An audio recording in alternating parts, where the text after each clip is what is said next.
Hi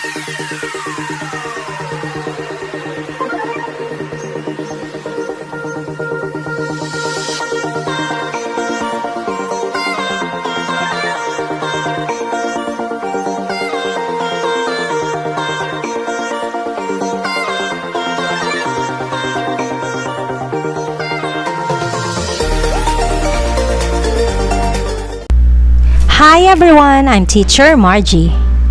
Tapos nyo na bang gawin ang IPCRF ninyo?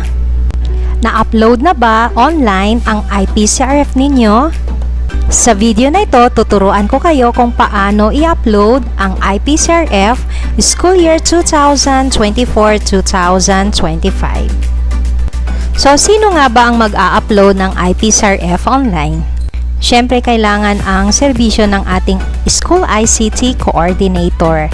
Ayan. So, ang school head, itatap niya ang School ICT Coordinator para ma-upload ang IPCRF ng mga teachers. Sa inyong browser, i-type yung link na pag-a-uploadan ng inyong mga IPCRF. Ayan. So, https://eipcrf.deped.gov.ph. Ayan. Then, ito yung makikita nyo sa screen kapag nasa portal na kayo doon sa website ng EIPCRF. Ayan, so meron kayong privacy notice. Ayan, so i-click lang yung agree.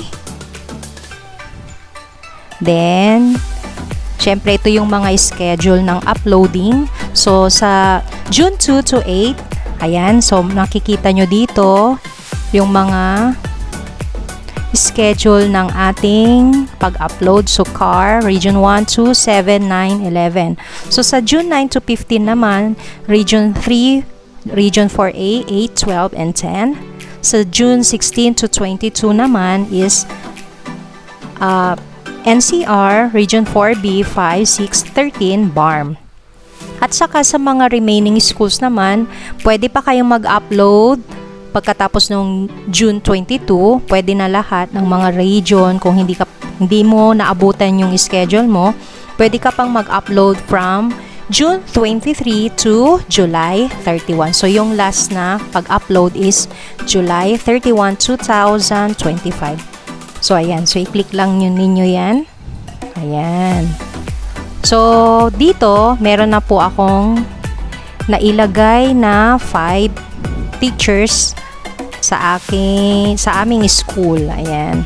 So, meron na tayong 5 schools. So, tandaan ninyo, ang gagamitin ninyo na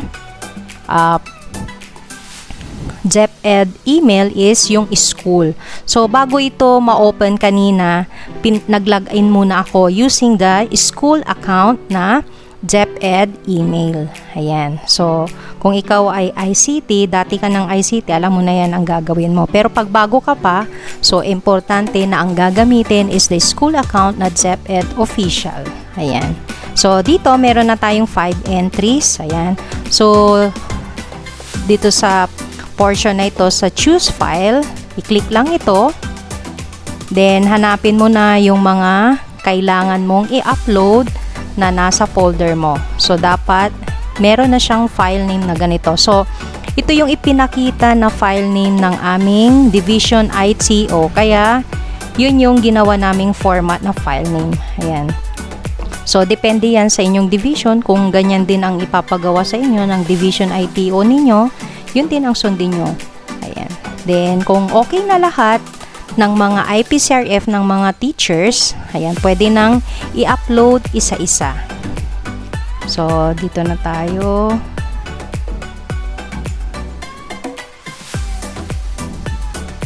Ayan. Kung may error naman doon sa file, sasabihin naman na niya. Kaya hindi mo pwedeng ma-upload yun kasi may error. So, kailangan ninyong buksan yung file na yun para makita kung ano ba ang bakit hindi ito pwedeng ma-upload. Ayan. So, ayan o.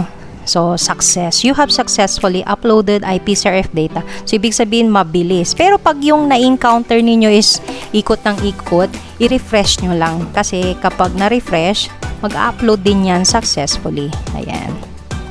Ayan, so nagbabasa pa. Sige, continue lang yung pag-upload.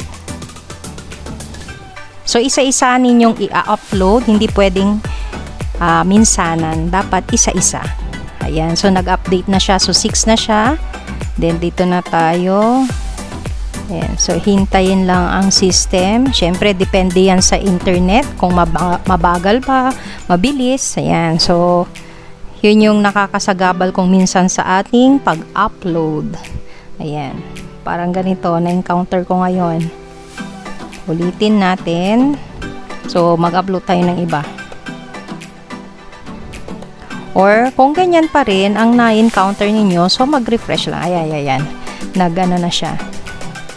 So, binabasa na yung data na ina-upload ninyo. Ayan. So, system, parsing, and saving your data. So, hintayin ninyo na mag-successful. So, kung sa tingin ninyo naman ay ang tagal-tagal, umabot na siya ng 10 minutes, pwede nyo itong i-refresh.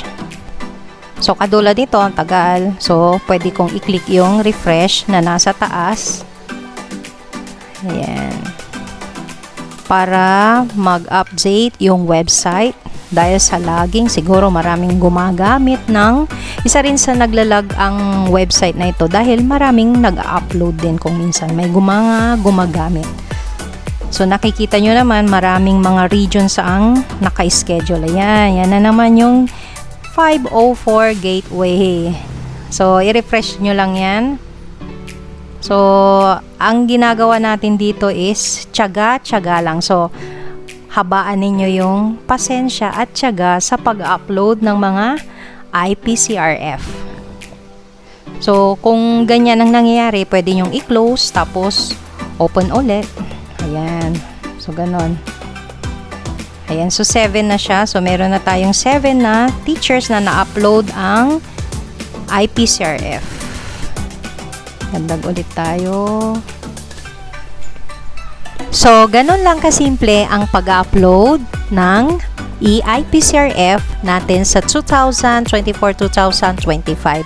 Ayan, so, tanda ninyo, ang ginagamit natin na account is the DepEd School email. Ayan, so tanungin nyo na lang yan sa inyong ICT coordinator. Or kung ikaw naman na ay ICT coordinator, alam mo na yan kung ano ang gagamitin. So, good luck na lang sa pag-upload at tiyaga-tiyaga lang. So, sana nakatulong itong video na ito para maumpisahan nyo na rin at makapag-upload ng inyong IPCRF kung schedule nyo na. Maraming salamat!